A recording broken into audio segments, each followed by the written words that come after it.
जो concept school Maria Montessori pattern के through हम दे रहे हैं उस पर थोड़ा सा हम जानना चाहेंगे। इसके लिए मैं दोबारा उसी टॉपिक पर आऊंगा कि हमने वर्धा में सबसे पहली बार कहा कि ब्रेन बेस एजुकेशन। अब ब्रेन बेस एजुकेशन का मतलब आज देख रहे हैं आप लोग कि एक आपने हमने जब पढ़ाई की तो कैसी की, रट्टा मार मार के भोकम पट्टी इतनी करते थे हम लोग, भोका आणि होका म्हणजे तुम्ही पाठांतर झालं की तुमचं मग झालं। पहिलेच्या ज्या परीक्षा होता त्या सगळ्या मेमरीच्या परीक्षा होत्या, आता तसं नाही रहे।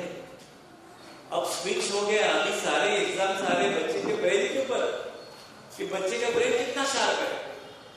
अब बच्चे का ब्रेन शार्प कैसे होगा? बच्चे का ब्रेन शार्प करेंगे स्कूल और स्कूल की फिलॉसफी। मैं कई बार पेरेंट्स को बोलता हूं कि स्कूल स्विच करने से पहले सोचिए कि स्कूल की फिलॉसफी क्या है, वहां का वातावरण कैसा है। आप टीचर्स का इंटरव्यू लीजिए, बिल्डिंग की तरफ मत देखिए।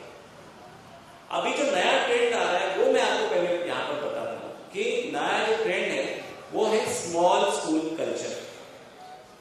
आप यूरोप में जाइए, आप यूएसए में जाइए, आप ब्रिटेन में जाइए या आप जापान चाइना कहीं पर भी जाइए, स्मॉल स्कूल कल्चर आ गया।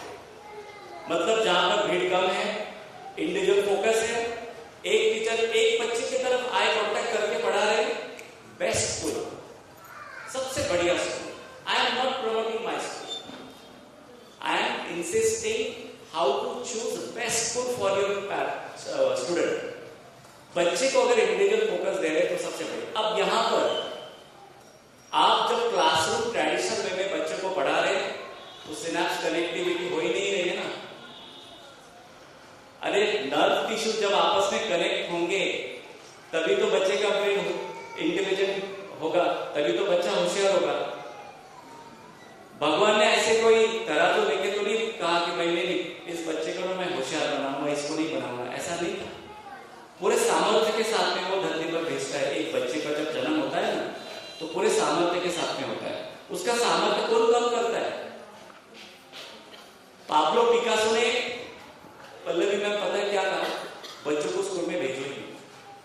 ये बहुत बोल्ड स्टेटमेंट मैं आज कर रहा हूं being a director of one school. क्यों? अरे स्कूल में पुरे एका चौकटीमध्येच एज्युकेशन दिलेलं आहे। अरे त्या मुलामध्ये त्याच्यापेक्षा पण जास्त प्रतिभा होते यार, तुम्ही त्या सगळ्या दाबले, त्या सप्रेस केल्या। इवन सदगुरु में एक उनके स्कूल का मैंने पूरा इवैल्यूएशन किया। सदगुरु आप सब लोगों को पता है, जिन्होंने माइंड और ब्रेन इंजिनियरिंग में काफी बात की है, उन्होंने भी यही बात कही, मुलांचं ब्रेन तुम्ही एका चौकटीत बांधू नका, त्यांना मोकळं करा, त्यांना अनुभव घेऊ द्या आणि अनुभवातून शिक्षण घेऊ द्या। और यहाँ पर सबसे पहले 2019 में जब न्यू एजुकेशन पॉलिसी आई तो experiential learning was underline word. आज एक्सपीरियंशियल लर्निंग बहुत कॉमन वर्ड हो गया और ये बात हम लोग तब से करते आए हैं जब से हम लोगों ने स्कूल बनाए। तो this is what I want to से।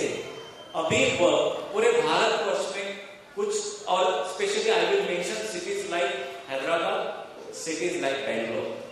You go there and you will see concept school. You go there and you will see designer school. Trend बदलते जा रहा है, स्पेसिफिक ट्रेंड आ रहा है मार्केट में कि आप बच्चों को एक्सपीरियंस इतने देंगे। अब यहाँ पर जो बच्चे हमारे साथ में प्ले ग्रुप से है तो 6 साल 3 साल 4 साल वो मिल गए। अगर वही बच्चा फर्स्ट स्टैंडर्ड से हमारे पास में भी 5th तक है तो 4-9 साल में तो उसका ब्रेन कितना डेवलप हो गया आप सोच नहीं सकते। वो क्या बढ़िया डिबेट करेगा, क्या बढ़िया उसका कम्युनिकेशन स्किल हो गया, आप सोच नहीं सकते। उसके ब्रेन का जो इंजीनियरिंग है कितना बढ़िया हो गया। तो हमारा मानना यही था कि बच्चे के कंसेप्ट क्लियर हो। हम हमारे अपने कंसेप्ट स्कूल में बच्चा खाना भी पकाता है, खेती भी करता है, जो जैसा सीजन है उस सीजन की सारी एक्टिविटीज होती है, वहां पर बकरी की शादी भी होती है। मतलब ये तो सारे लाइवली प्रोग्राम्स बच्चे लोग जब करते हैं, जब बोला आता है तो सारे एग्रीकल्चर की बातें हम उनको सिखाते हैं। तो एक्सपीरियंशियल लर्निंग में म्हणजे शाळा जी आहे हे उद्योगाचं स्थान नसावं। शाळा जी आहे ते आत्मसंशोधनाचं एक स्थान असलं पाहिजे, जिथे मुलाला कळलं पाहिजे की मी कोण आहे, माझं अस्तित्व इथे कशासाठी आहे, मला पुढे काय व्हायचं आहे आणि याच्यासाठी शाळा ही मदतगार झाली पाहिजे. तिथले टीचर्स ते सपोर्टेड असले पाहिजे आणि तिथलं वातावरण एन्व्हायरमेंट त्या पद्धतीचं असायला पाहिजे. And this is the answer of this question. क्या बात है. इसी को